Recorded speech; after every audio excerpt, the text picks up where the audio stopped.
Hello friends, welcome my YouTube channel में आपका स्वागत है। फिर से मैं एक नई वीडियो के साथ आ चुके हैं अपडेट के साथ आ चुके हैं। आज की जो वीडियो होगी बहुत ही इंटरेस्टिंग और शानदार अपडेट के बारे में जो जानकारी है वो आप सभी को यहाँ पर मैं प्रोवाइड करवाने वाला हूँ। आप सभी के लिए बड़ी शानदार अपडेट के बारे में जानकारी दूंगा, क्योंकि काफी कैंडिडेट मेरे पास कमेंट कर रहे थे, सर जो एएसआईसी यूपीपीएससी जो वैकेंसी करवा रही है उसकी जो कंप्लीट डिटेल है वो हमें बता दीजिए, उसकी एज लिमिट के बारे में और भी जो सारी चीजें हैं उन सारी चीजों के बारे में डिस्कस कर दीजिए। तो आप सभी के साथ जो यूपीपीएससी जो एएसआईसी जो वैकेंसी करवा रही है उसके बारे में फुल डिटेल जो नोटिफिकेशन है वो यहाँ पर रिलीज कर दिया गया है, यानी कि यूपीएससी की जो ऑफिशियल वेबसाइट है, ठीक है, यानी कि यूपीएससी की ऑफिशियल वेबसाइट पर फुल नोटिस यहाँ पर रिलीज कर दिया गया है। तो उसके बारे में यहाँ पर चर्चा करेंगे। तो वैकेंसीज के बारे में कंप्लीटली जो इन्फॉर्मेशन है वो आप सभी को प्रोवाइड करवाने वाला हूँ। तो सभी मेरे प्यारे साथियों से यही रिक्वेस्ट रहेगी कि जो साथी नए हैं, जो चैनल को सब्सक्राइब नहीं कर रखे, वो प्लीज चैनल को सब्सक्राइब जरूर कर ले, साथ ही साथ बेल आइकन को ऑन कर ले। तो बिना देरी के वीडियो को स्टार्ट करते हैं। तो यहाँ पर देख लीजिएगा, रिक्रूटमेंट स्पेशल एडवर्टाइजमेंट नंबर यहाँ पर आपको दिया गया है, ठीक है। यूनियन पब्लिक सर्विस कमीशन यानी कि यूपीएससी की तरफ से जो फुल नोटिफिकेशन है वो यहाँ पर रिलीज किया गया है। सारी चीजों के बारे में कंप्लीटली जो जानकारी है वो आप सभी को यहाँ पर प्रोवाइड करवाने वाला हूँ। तो यहाँ पर देख लीजिएगा, वैकेंसी डिटेल आपको दी गई है, एडवर्टाइजमेंट नंबर अब भी आपको यहाँ पर दिए गए हैं, जो वैकेंसी के नंबर यहाँ होते हैं। रिजर्वेशन पोस्ट देख लीजिएगा, सबसे पहले जो ये सबसे बड़ी इंपॉर्टेंट है कि यूपीएससी यानी कि यूपीएससी किसका एग्जाम करवा रही है, ईएसआईसी का एग्जाम करवा रही है, ठीक है।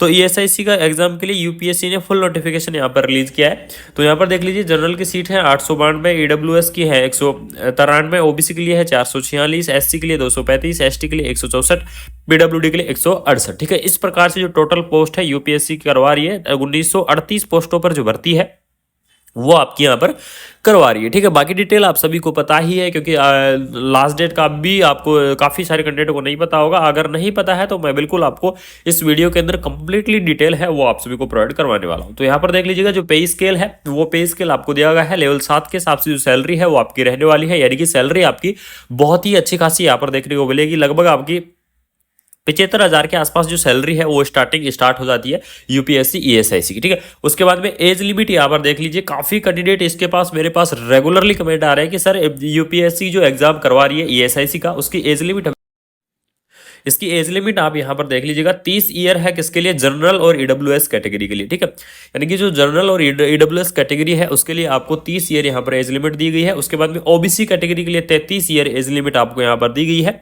एससी एसटी के लिए आपको 35 ईयर एज लिमिट है। पीडब्ल्यूडी के लिए आपको 40 ईयर एज लिमिट है, ठीक है। लेकिन इसकी ध्यान रखना, जो मिनिमम एज लिमिट आपको बताई गई है, मिनिमम एज लिमिट क्या रहेगी, इसकी 18 ईयर रहेगी। यानी कि 18 ईयर से जो कम वाले कैंडिडेट है वो वैकेंसी को अप्लाई नहीं कर पाएंगे। 18 ईयर से लेकर, और जो यहाँ पर अलग अलग कैटेगरी के अंदर जो आपको एज लिमिट दी गई है, ये कैंडिडेट क्या कर सकते हैं, इस वैकेंसीज को अच्छे से अप्लाई कर सकते हैं, ठीक है। उसके बाद भी यहाँ पर आपको देख लीजिए, सारी चीजों के बारे में जो डिस्कस है वो आपको बताया गया है। लास्ट डेट के बारे में अगर मैं डिस्कस करूं तो यहाँ पर देख लीजिएगा, आपको 27 मार्च इसकी जो लास्ट डेट है वो देखने को मिलेगी। यानी कि 27 मार्च तक आप क्या कर सकते हैं, इस वैकेंसी को अप्लाई कर सकते हैं। लेकिन यहाँ पर जो सबसे बड़ी और अपॉर्चुनिटी आपको यहाँ पर देखने को मिलेगी वो मिलेगी इसके अंदर करेक्शन, ठीक है। यानी कि आप क्या कर सकते हैं, इसके अंदर करेक्शन कर सकते हैं, और करेक्शन के लिए आपको डेट यहाँ पर प्रोवाइड की गई है 28 मार्च से लेकर 3 अप्रैल तक, ठीक है। यानी कि अगर मान लीजिए गलती से अगर आपके पास एप्लीकेशन फॉर्म के अंदर अगर कोई गलती हो जाती है तो आप उस चीज को आप एडिट कर सकते हैं, और एडिट करने की जो डेट है वो यहाँ पर फिक्स की गई है कि 28 मार्च से लेकर और 3 अप्रैल के बीच में आप इस वैकेंसी की जो नोटिफिकेशन है या फिर जो एप्लीकेशन फॉर्म है तो उसको आप एडिट कर सकते हैं, ठीक है।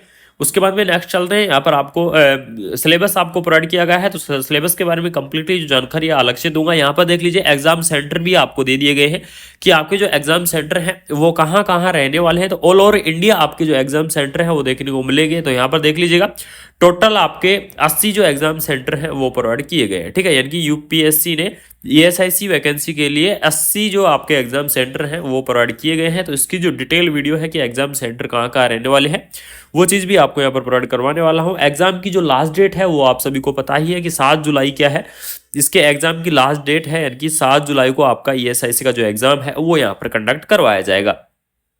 उसके बाद में नेक्स्ट यहाँ पर देख लीजिएगा, नेक्स्ट डिटेल में थोड़ी और चर्चा कर लेते हैं इसके अंदर की और क्या क्या चीजें यहाँ पर प्रोवाइड की गई है। बाकी एप्लीकेशन फीस के बारे में आपको बता दूं, मात्र आपकी 25 जो एप्लीकेशन फीस है वो लगने वाली है। देखिए 25 रुपए आपकी क्या रहेगी, एप्लीकेशन फीस रहेगी। तो बिल्कुल सभी प्यारे साथियों से निवेदन रहेगा, जिन्होंने अभी तक एप्लीकेशन फॉर्म नहीं डाला है वो अपना एप्लीकेशन फॉर्म जरूर से यहाँ पर डाल दें, क्योंकि आपकी फीस भी ज़्यादा नहीं है और आपकी बहुत ही शानदार वैकेंसी रहने वाली है, परमानेंट आपकी जो वैकेंसी रहने वाली है। तो सभी साथियों से यही निवेदन रहेगा कि अपना जो एप्लीकेशन फॉर्म है उसको आप जरूर डाल दें। मॉडिफिकेशंस के लिए आपको 3 अप्रैल तक वेट करना पड़ेगा, यानी कि 3 या 4 दिन का आपको टाइम दिया जाएगा अपने मॉडिफिकेशन के लिए, अगर आपके एप्लीकेशन फॉर्म के अंदर अगर कोई गलती हो जाती है तो। ठीक है, पोस्ट किया मैंने आपको बता ही दिया कि 1938 आपकी जो पोस्ट है यहाँ पर रहने वाली है। क्वालिफिकेशन के बारे में अगर मैं डिस्कस करूँ तो क्वालिफिकेशन के लिए देख लीजिएगा, जीएनएम कैंडिडेट है वो अप्लाई कर सकते हैं, लेकिन प्लस उनके पास क्या होगा यहाँ पर जो एक्सपीरियंस है वो मांगा जाएगा। बाकी जो बीएससी नर्सिंग कैंडिडेट है वो इस वैकेंसी को अप्लाई कर सकते हैं, जो पोस्ट बीएससी नर्सिंग कैंडिडेट है वो भी इस वैकेंसी को अप्लाई कर सकते हैं, जो एमएससी नर्सिंग कैंडिडेट है वो भी इस वैकेंसी को अप्लाई कर सकते हैं। यानी कि ये तीनों चारों कैंडिडेट बिना कोई एक्सपीरियंस के यहाँ पर जो एप्लीकेशन फॉर्म है उसको आपको अप्लाई कर पाएंगे। आपका जो एग्जाम देख लीजिएगा, ओटीआर पर आपका एग्जाम करवाया जाएगा, यानी कि आपका जो एग्जाम है वो ऑफलाइन मोड रहने वाला है, यानी कि आपके पास ओटीआर यहाँ पर जो सीट होती है उस सीट के आधार पर ही आपकी जो एग्जाम है वो लिया जाएगा। ठीक है, यानी कि इस प्रकार से आपको बिंदुओं को क्या करना पड़ेगा, फिलअप करना पड़ेगा। ठीक है, यानी कि कंप्यूटर बेस्ड आपका एग्जाम नहीं होने वाला है एएसआईसी का। ठीक है, ऑफलाइन मोड ऑफलाइन तरीके से आपका जो एग्जाम है वो करवाया जाएगा। एग्जाम डेट की आप यहाँ पर फिक्स हो चुकी है, जिन साथियों को नहीं पता मैं बता दूं, 7 जुलाई को आपका जो एग्जाम है वो कंडक्ट करवाया जाएगा। लेकिन इस एएसआईसी के वैकेंसी के अंदर 2 सबसे बड़ी इंपॉर्टेंट चीजें, एक है एग्जाम सेंटर, वो चीज आपको मैं जल्द लेकर आ रहा हूँ कि ईएसआईसी का एग्जाम सेंटर फुल डिटेल आपको प्रोवाइड करवाऊंगा, साथ में इसके जो सिलेबस यानी कि सिलेबस भी यहाँ पर यूपीएससी ने डाल दिया है, तो वो सिलेबस की वीडियो भी आप सभी को मैं फुल डिटेल प्रोवाइड करवाने वाला हूँ और बहुत ही जल्द प्रोवाइड करवाऊंगा। तो सभी साथियों से यही निवेदन रहेगा, इस चैनल के साथ रेगुलरली बने रहे। जिन्होंने सब्सक्राइब नहीं किया है वो चैनल को सब्सक्राइब कर लीजिएगा, जिससे ऐसे ही अपडेटेड वीडियो आपके पास टाइम्स टू टाइम मैं आपको अपडेट देता रहूंगा। तो थैंक यू सो मच, जय हिंद।